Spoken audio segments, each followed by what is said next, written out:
சொந்தங்களுக்கு வணக்கம். நான் உங்கள் தெய்வமணி. இன்னைக்கு வந்து நம்ம தேங்காய் பூ உருண்டை தான் செய்ய போகிறேன். நைட்டு 8 மணிக்கு கேட்குறான் பையன், அம்மா தேங்காய் உருண்டை செஞ்சு கொடுமான்னு. நைட்டு 8 மணிக்கு எப்படிங்க செய்யுது? டின்னர் சாப்பிட்ற டைமுக்கு ஸ்நாக்ஸ் கேட்குறான் அவன். சரி, நாளைக்கு காலையிலேயே உனக்கு செஞ்சு வச்சிடுறேன், உன்னால் எவ்வளோ முடியுமோ நைட்டு வரைக்கும் சாப்பிடுன்னு சொல்லியிருக்கேன். இப்போ டிஃபன் முடிச்சுட்டு ஸ்ட்ரெயிட்டாக இப்போ அவருக்கு தேங்காய் உருண்டை தான் செய்ய போகிறேன். எப்படி செய்கிறேன்னு பார்க்கலாம். இது பாருங்க, இது நம்ம வீட்டுக்கு சாப்பாட்டுக்கு யூஸ் பண்ணுறோம் இல்லையா, அந்த அரிசி தான் புழுங்கல் அரிசி. சாப்பாட்டுக்கு யூஸ் பண்ணுற அரிசி. ஏற்கனவே நம்ம ஷார்ட்ஸ் வீடியோவில் போட்டிருப்போம் தேங்காய் உருண்டை செய்கிறது. ஆனால் இவ்வளோ விளக்கமாக அதில் இருக்காது. இவங்க இதில் ஒரு 2 கப்பு அரிசி எடுத்துக்கிறேன். இது சாப்பாட்டுக்கு யூஸ் பண்ணுற புழுங்கல் அரிசி. இதில் 2 கப் அரிசி போடுறேன்.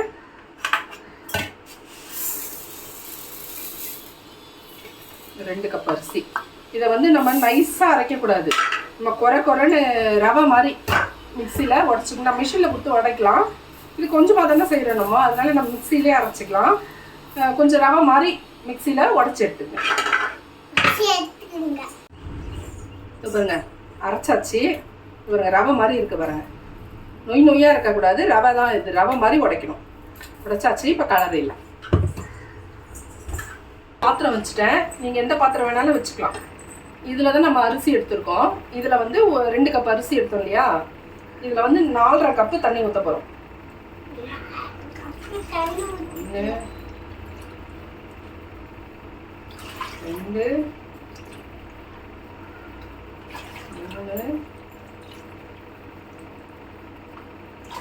4 போதும். இந்த தண்ணி கொதிக்கிட்டோம். அடுப்பு பற்ற வச்சிடலாம். தண்ணி கொதிக்கிட்டோம். இந்த பாருங்க, இதில் தான் நம்ம அரிசி எடுத்தோம். இதில் வந்து 2 கப்பு வந்து வெல்லம் போட்டுக்கலாம். இந்த கப்பில் 2 கப் போட்டேன். வெல்லம் போட்டு நல்லா கரைஞ்சிருச்சு. இந்த மாதிரி கரைஞ்சிட்டு சும்மா கொதிச்சா போதும். ரொம்பலாம் கொதிக்க விட்டிங்கன்னா பாகு வர ஆரம்பிச்சிடும். பாகுலாம் நமக்கு தேவையில்லை. இந்த வெல்லம் கரைஞ்சி தண்ணி கொதிச்சாலே போதும். இப்போ இந்த ரவை எடுத்து, நம்ம புழுங்கல் அரிசி ரவை இருக்குது பார்த்தீங்களா, இதை கொஞ்சம் கொஞ்சமாக கொட்டி கெட்டி வராமல் கலந்துடணும்.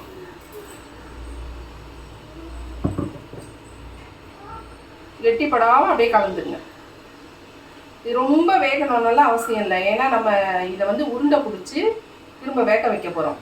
இப்போ இதில் பாதி வேகம், நம்ம உருண்டை பிடிக்கிறதுல பாதி வேகம்.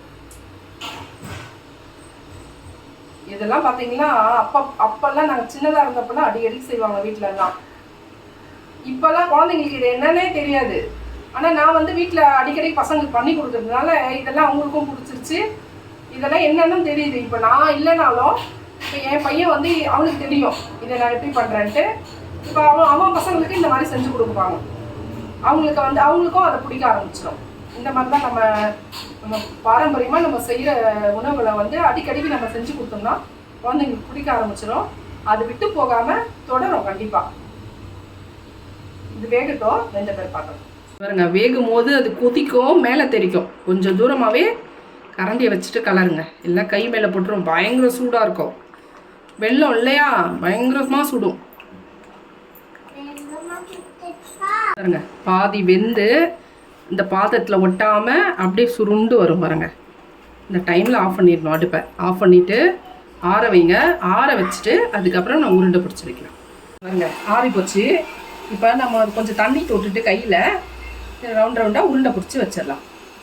சின்ன சின்னதாக பிடிச்சிங்க. வெந்துச்சுன்னா பெருசு பெருசாகிடும். பாருங்க, உருண்டை பிடிச்சாச்சு. இப்போ தண்ணியும் கொதிக்குது. இப்போ நம்ம ஒரு உருண்டையாக எடுத்து இது உள்ளே வச்சிடலாம்.